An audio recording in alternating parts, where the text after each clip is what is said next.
Hi, and welcome to Meeting Audience Expectations for Online Video. I'm Ernest Russell, also joined by Charlie Kraus from our product marketing team. And today, we'll introduce the Bit by Bit webinar series. This is episode 1, Meeting Audience Expectations for Online Video. We'll also have 5 more episodes. Episode 2 will be Getting Started with Live Video Delivery. 3, Getting Started with On-Demand Video Delivery. 4, Optimizing Video Storage. 5, Security for Video Delivery. And Episode 6, Choosing the Right CDN for Video Delivery.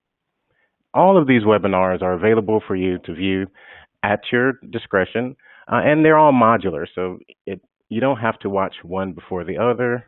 Feel free to watch them in any order.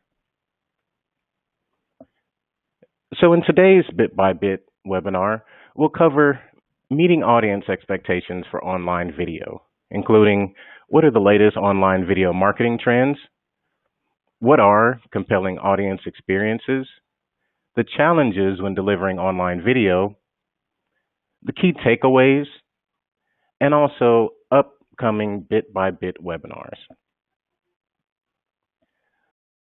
Now I'll introduce Charlie Kraus to go over some online video market trends. Hey, hello everyone.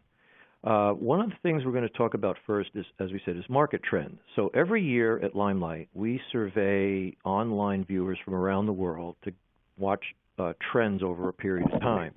And I pulled out some important ones from the report we have this year. And you see there's a call out at the bottom for the State of Online Video report. So a couple of things that we noticed that were different this year is what's popular for watching online video. And for the first time we've taken the survey, smartphones became the most popular. And this is driving a new trend in terms of mobile-first type of viewing. Another one is the concept of live sports and latency. What do people think when they watch sports and issues around spoilers and so forth? And if the latency was reduced and some of these problems went away, globally, 58% said yes, they'd watch more sports if that problem could be resolved. As well, market hours viewing video content online is now catching up very quickly with broadcast and cable around the world.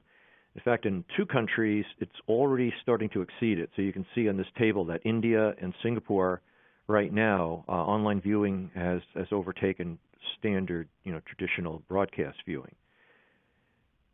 If we look at it by age groups, it's more dramatic. So you can see here that comparing the 18 to 25-year-old group and the 26 to 35 group, they're already watching actually hours more of online video every week over broadcast. And it's a fairly dramatic change. Based on what we've seen, our expectations are when we do the survey again next year, we're going to see this trend continue. So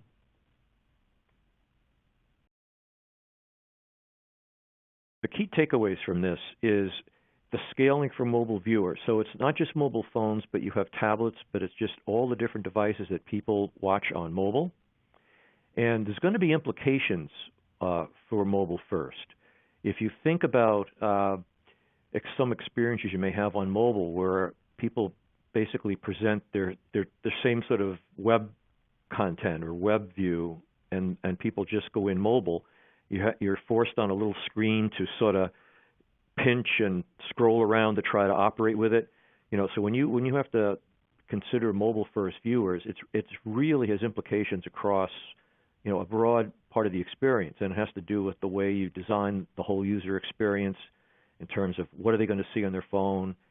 You have to think mobile first. It can't be just let's just give them our standard web content and let them fight with it on a phone. With latency, there's several issues here. One is certainly the spoiler issue that drives a lot of this. People watching online versus people watching on the broadcast, there can be up to a minute difference, and you have the spoiler thing where somebody watching on the event says something about a goal, and somebody that watches online says, wow, I haven't seen that, and it takes a minute later. And that's just one driver. A bigger driver is that if you can get this latency down, it opens the opportunity for interactivity, which will drive actually new business opportunities and new experiences that you can give them. So the latency issue is important in that it's more than just the spoiler issue. It really changes the whole business dynamics of this. And as online video overtakes broadcast, as we've seen that, and this is going to go on, it just means you have to think, strategically in the future, as this trend continues, that looking at the content that people watch online versus broadcast, and what that means in terms of how you're going to drive your business forward, the kind of content you're going to develop, the scaling of your business, and how you're going to deliver that. Because when you think of the ratios of a big sports event where it can be 100 million or more on broadcast, and the streamers are in the, say, millions to tens of millions, that's going to change rapidly over the next few years, which has huge implications about infrastructure and bringing forth a lot of challenges. So I'm going to turn this back over to Ernest now, who's going to get more specific about the various challenges and solutions to them. Take it away. Thanks, Charlie. So, as Charlie said, their viewers are watching on more on different devices, especially even just within the smartphone arena. There are so many different devices that viewers are watching on. So part of the complexity when we're delivering video online is preparing for those different devices and formats. And out of all of those different devices, each one will require transforming video correctly for that device, whether it be an Apple phone or Android phone or desktop or OTT device. And the next challenge that we face when delivering video online, and this is across many industries and use cases, is the global reach and scale, reaching a broad audience, scaling for not only large audience, but audiences that are dispersed within different regions or multiple regions globally. And then the next challenge we have is low latency video.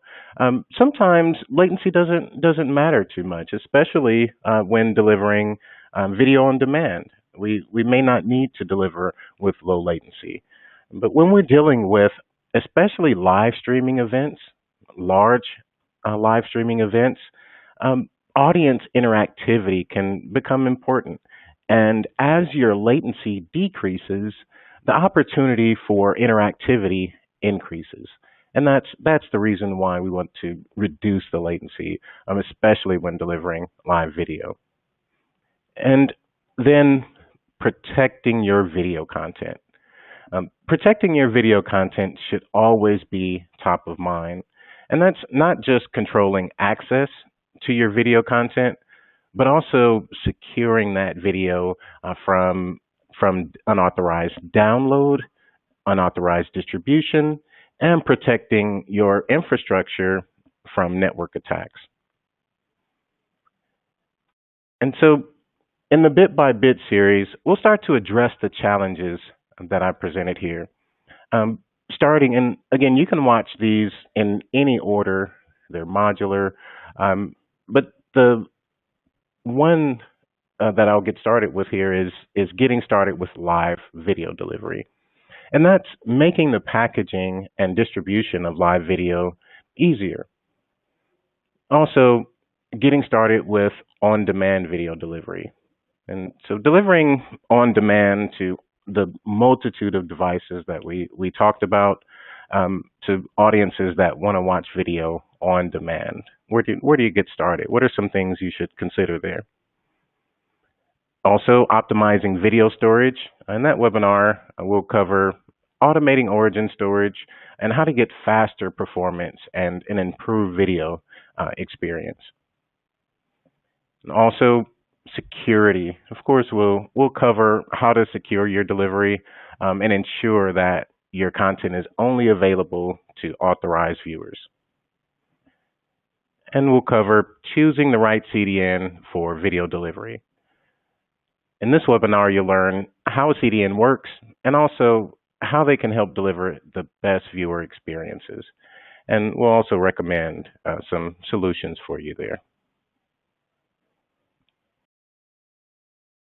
Thank you for joining us, and we hope to see you soon for the Bit by Bit webinar series.